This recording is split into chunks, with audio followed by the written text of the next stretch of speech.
So Oliver, we've spoken in the past, quite a few interviews that are normally pretty lively, and we joke and have a bit of banter. But today it's pretty serious because you've just got the result and you've come back from travel, and actually you've been tested positive for Covid-19. Yeah. So we want to kind of touch upon that and really how you're continuing to run the company and how it's kind of affected you personally. So really tell us kind of, let's just go back quickly the last week, 10 days when you got back from your trip, some of the symptoms and kind of how you've been feeling as well. Yeah, so I mean, I've done quite a bit of travel, and so it was a little bit difficult to pinpoint where and when, probably Orlando. But yeah, started to feel headache, aching. But then I got a fever and tight chest over last weekend, so a week ago. Not sure, that could have been a week in, maybe. Okay. But definitely felt odd. And then, so then I self-isolated, and stayed home for a little while, had a video chat with the doctor. There's no tests really in the local health authority here, so went to a private test. So this last week, a little bit of anxiety, not knowing, it's a bit frustrating, worsening symptoms, how bad will they get? I've been following, we follow each other on Twitter. So I came across it because I saw your tweet and you mentioned about making a sign for the door. And I was like, man, what's going on? Like I reached out to you and it's only on this call, actually, you've just told me that you've been tested and it's come back positive. So I wasn't actually expecting that. So run me through, you went private to get the test, right? Yeah, private test company, because there's the health authority here don't really have a lot of tests available, apparently. But today, you emailed to say you're feeling much better. The tightness in the chest is loosening and the anxiety and the headache's going, right? But have you been taking anything for that or? No, the fever, I just took some aspirin, but there's not, my doctor said I could take an inhaler if it got really tight. Okay. I took it, it didn't seem to make any difference, I'll be honest. Friday was a pretty low point. I was pretty bad, very tired, very hard to think straight. Yeah. It's a little bit better now. Like I'm hoping I'm now on the kind of recovery curve. So it just feels like a little bit, almost feels like mild asthma. Okay, so the breathing difficulties.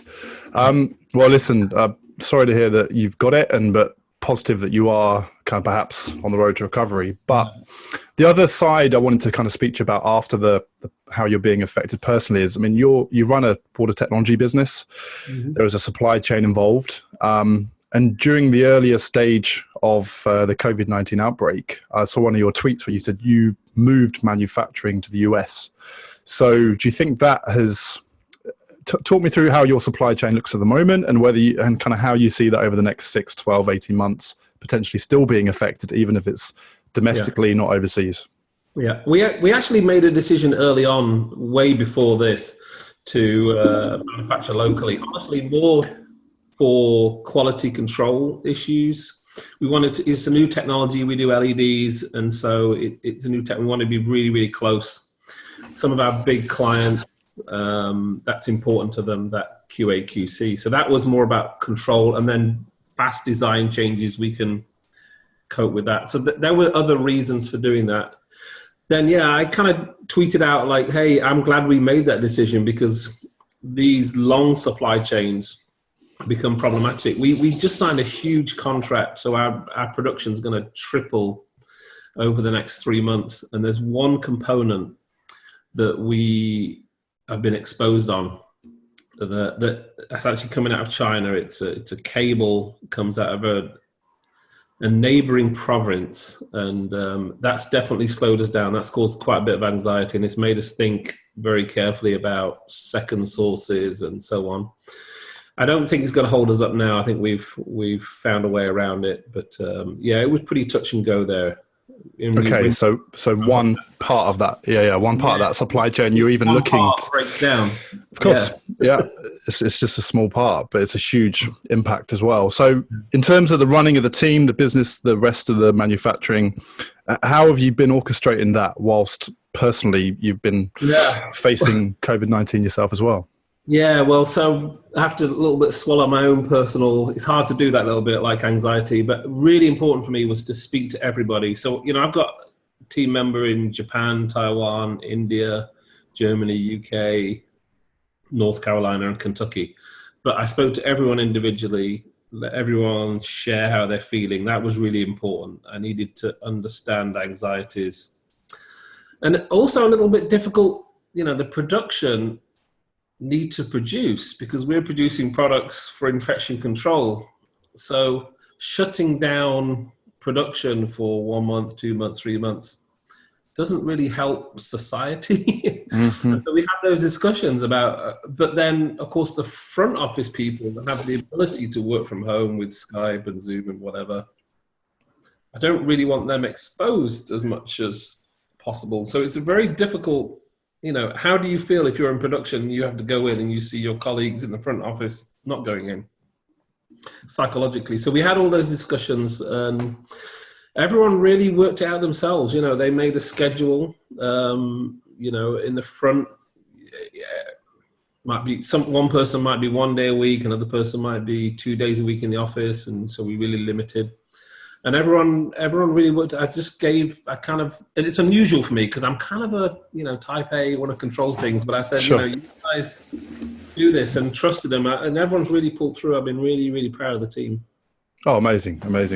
Well, I think, unity in times of crisis, right? People tend to go one or two ways. They either come together stronger or they go off looting toilet rolls and, and that type of behavior we're also seeing, which is unfortunate. So, actually, with that, yeah, we also changed a few HR policies, hourly workers having the ability to be paid even if they're sick. Some little things like that were important, just to reassure people, we're not going to leave you high and dry.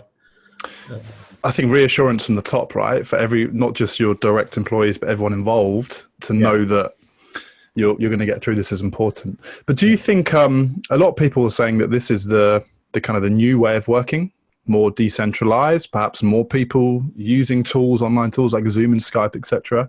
I mean, do you see, you outlined some of the changes in your organization. Do you see a permanent change regardless of how long? Because no one really knows. We're certainly in uncharted waters where this will be 12 months, 18 months, 24 months, before a vaccine comes out and there's herd immunity in different nations. I mean, do you see they call it new work, being a permanent for AquiSense? I do. I mean, I think in some ways we were lucky. We're already 5 years old as a company, and we have a relatively young workforce. And, we have a lot of home offices, in Germany, in India. And so we haven't really changed our normal operations. Like we use Teams all the time. It's constantly, someone's always on Teams. So I think for us, it's not been a huge transition. But for me, it's a little bit, I go in the office every day. I like to interact. I like to walk around. I like to, really see. And so it's probably harder for me, probably more than everyone else. Yeah. I'll be honest with you, but no, I think you have to trust your team though. You've got to trust people that they care about what they're doing. And I've seen that in the last week, and, we'll see in these coming few weeks. But yeah, if people care and invested in the business, I think they're not going to sit around and watch Netflix all day. I think. No, I think so. Yeah. Good stuff. Well, Oliver, I wanted to keep it fairly short today because I know you're personally recovering and you're getting everything back on its feet. So really appreciate the time. Thanks for talking with me. Really glad to hear that you're feeling better today, and best of luck for the next few days and weeks, particularly in the US. Thank you. Appreciate it. Thanks. Take care, buddy. Yes, bye.